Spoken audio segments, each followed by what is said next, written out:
peeps. My name is Nadia and welcome to our channel. And for those of you who are new subscribers, thank you for the support. We really appreciate it. And for those who are watching our videos, please don't forget to subscribe and like, as we've been receiving some really wonderful comments from some people, and it's encouraging us and letting us know that you guys are really liking what we're creating. We put a lot of work into it. We enjoy very much what we do, and so we want to be able to keep doing that. One of the things we wanted to do on our channel, it was actually one of the things that I wanted to do, was for us to review other people's recipes. We have been putting up our own recipes mainly because a lot of our friends have been saying that they really enjoy our food and they want to be able to make it at home or feel that we should be sharing with other folks. But we're not really recipe developers. We just really enjoy cooking and we like learning from other people as well. And then definitely making it our own with the way we like the flavors it to be. Wow, grammar went out the window. The way we would like it to be to suit our palate, basically. And I kind of learned that from my mother. My mother was very much in terms of, she took traditional cooking, or maybe have been deemed traditional, and made it her own because she felt the flavor needed to go in a different direction or just amped up a little bit more. And I've kind of adopted that mindset as well, which has allowed us to make some of our own stuff that we've been sharing with you guys. But we still want the idea of trying out recipes from other cookbooks, making them, and giving it from our point of view of what we thought of it. Our experience is our own. Somebody else may experience something different. It all depends on how you cook and how often you cook as well. But why don't we just move on to the recipe I want to share with you guys. This book. Am I even showing it properly on the camera? This book called Alternative Baker by Alanna Taylor-Tobin. And it's a gluten-free baking book, but not like some of the other gluten-free baking books that you might see. I don't find it overly complicated, for one thing, very good, because I actually don't make a lot of sweet treats. I'm more of a savory baker. And she's using flours that are a little more accessible, at least in Toronto here, and not sticking with pre-packed goods, but understanding how each of these flour components can bring to the dish. I've tried maybe 2 or 3 of her recipes, and so far nothing tastes like cardboard, as Rob would say. He at first didn't want to try any of it because he's like, it's going to taste like cardboard. Like, no, give it a try. It's really, really, really, really good. And it was, and he loves them. I've made some stuff and he's like, yeah, this is actually very good. So what I want to make from this, or what I decided was, I noticed I couldn't really find any of her stuff online aside from her Instagram. And if you check out her Instagram, she has some really delicious and beautiful work up there. She also does, well, at least in this book, and I'm pretty sure the photos that you see on her Instagram, she does her own photography as well. So not only is she a really great baker, but she's actually a fantastic photographer. Her food on the Instagram page always looks so good. Makes you kind of want to dive in and try it out from the screen. If you could, take it out of the screen and put it right here in your mouth. It'd be kind of one of those things. But our children's children may be able to experience something like that, but I don't think it'll be in my time right now. No. Anyways, what I wanted to do was to show the potential of this book was to actually make 4 recipes or cook 4 recipes out of this book and share it on YouTube. I have not cooked these before. I'm actually cooking it and making it with you guys. Does that make any sense? I have not tried it. What I have done is actually read the recipe beforehand, because she makes a really good point of making sure to read the recipe beforehand so you have all your ingredients and your steps so that when you execute, you are good to go. The recipe, I decided to go from easy to hard. I'll be doing 4 recipes, so the 2 in the middle are going to be kind of like a medium level difficulty. Not sure. So the first one that we're going to do is called Maple Orange Amaranth Granola. It looks fairly easy to my eye anyways. Not a whole lot of ingredients. So let's read through the ingredients. We have orange, oats, almonds, amaranth, or actually amaranth seeds, butter, granulated sugar.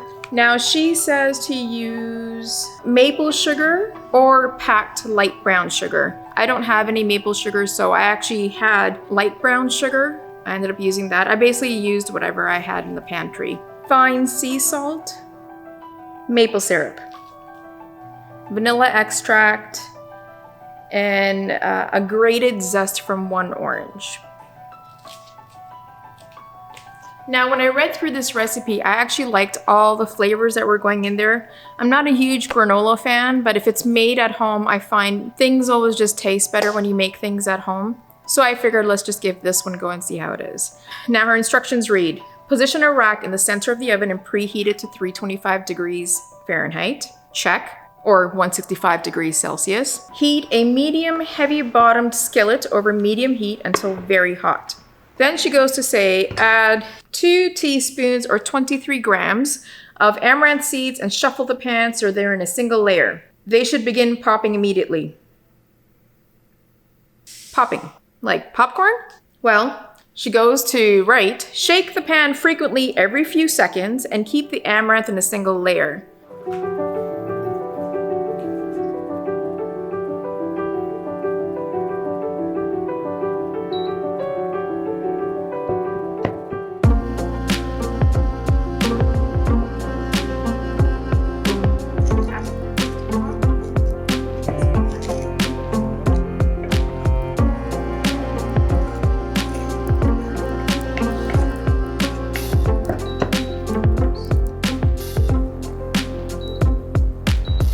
Okay, I see what she means, popping.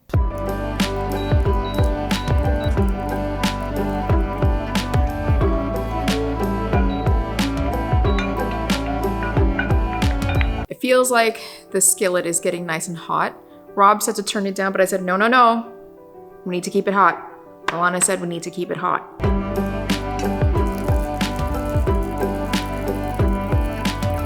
They're popping so hard that they're actually shooting up and hitting the mic. You won't be able to see the mic here on our camera, but they're actually hitting the mic.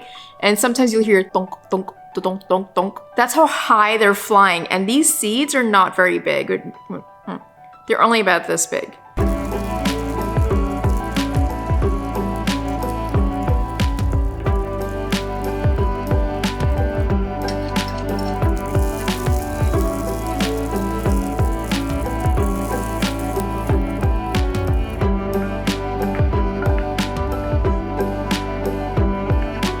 I'm actually having a lot of fun. This is a lot of fun.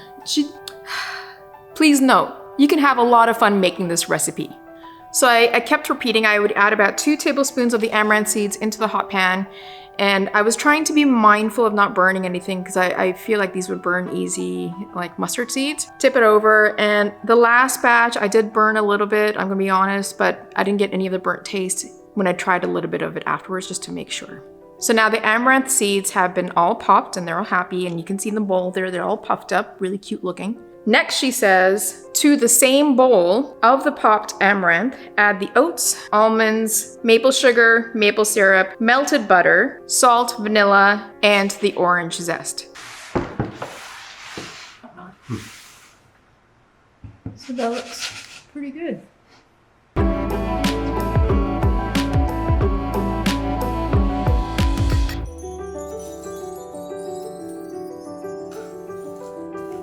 Should I toss it?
decided to actually zest the orange right into the pan as opposed to zesting it beforehand and then putting it in. I just didn't feel like dirtying another dish. That's just me being lazy. There's nothing wrong with zesting it into the bowl because the bowl is nice and big. Zested the orange, stirred everything around, and I am gonna confess something. Even though I read the recipe ahead of time, I kind of messed up. I didn't add all of the maple syrup that she calls for. She gives two measurements. She gives in cups and she gives in milliliters. For the cup, she goes 1 cup plus 2 tablespoons or 90 ml. And I don't know where my brain was. I just put the 2 tablespoons. So it's a little bit drier, but it's still coming together. And then she goes, scrape the mixture onto a lined baking sheet and spread it into a thin sheet. Ideally, the edges will be slightly thicker than the center as they will bake faster. Good to know. Lay the second piece of parchment over the granola and place a second sheet pan on top, right side up, making a little granola sandwich.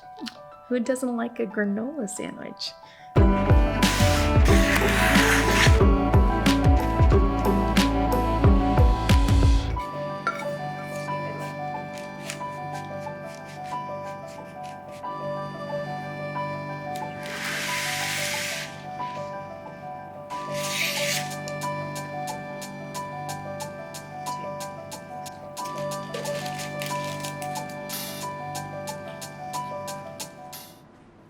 She says, slide the whole thing into the oven and bake for 20 minutes. Rotate and continue baking for 10 to 20 minutes for a total of 30 to 40 minutes, peeking under the parchment to make sure the edges aren't burning, until the granola is a rich golden brown. It will be soft, but should crisp up as it cools. And then she gives further instructions. If it's a little bit softer, pop it in for a little bit more. That's the end of the recipe.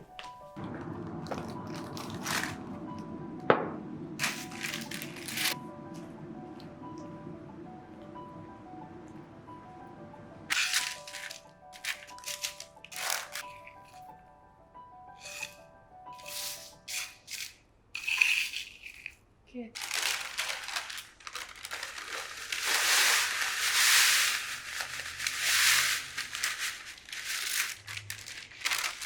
Beauty. It's okay. We're just wondering what was going on. Sorry. It's okay. As long as you guys are safe. Are you catching them?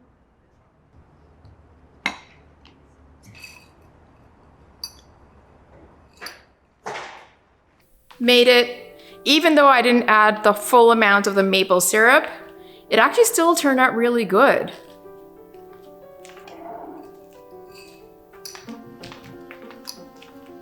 Put it in an airtight container. Oh, that's why I have the white wall. And sometimes I just walk by and pop it into my mouth like a snack.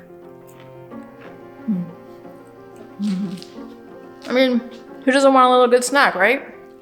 It's a really, can anyone even understand what I'm saying? It turned out really good. I tried it with a bit of yogurt, a bit of fruit, and I'm actually, for me, kind of glad I didn't add the full amount of maple sugar. It's quite sweet for my taste already. And because I add fruit, that gives it even more sweetness. That's really good. I like yummy things. So as you can see, this recipe was actually quite easy to make. Didn't actually take me very long. The other recipes I'm a little more worried about because I want to what I feel would be the more challenging recipes and progress towards the hard one. And the hardest one, I'm just gonna leave it as a surprise. I'm not even gonna mention it. But the next recipe I'm gonna work on is... So the next one I'm going to work on and share with you, and of course make it for while we're recording the video. I don't know why I can't say that properly.